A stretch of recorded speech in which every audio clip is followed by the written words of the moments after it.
So I was just thinking, instead of paying for the cloud providers, what if I run the coding agents and coding models, large reasoning models locally?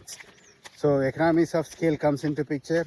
It seems that it really gets very expensive to run the coding models in local systems, because in order to run reasoning models locally, you need to have multiple GPUs that cost tens of grands, at least 10 grand.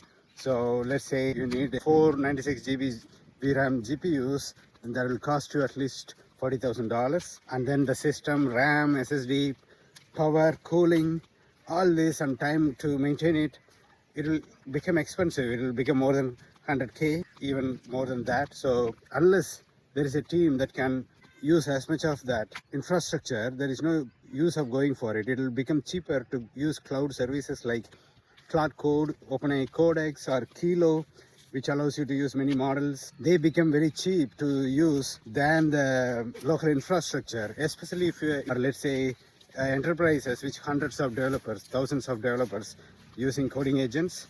It actually becomes very cheap for them. Apart from cloud services subsidizing the usage, they also keep updating the models very regularly, and that is something we can't access. We can only use the open source, open weight models when we run our own coding agents, our own infrastructure for coding agents.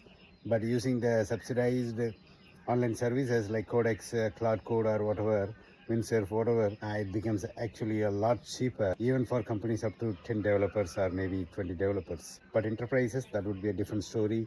They might benefit from using these Bedrock services where they can host their own, they can actually run their own infrastructure with Cloud Code. But I have not checked the pricing comparisons, but it might be cheaper for the enterprises that way.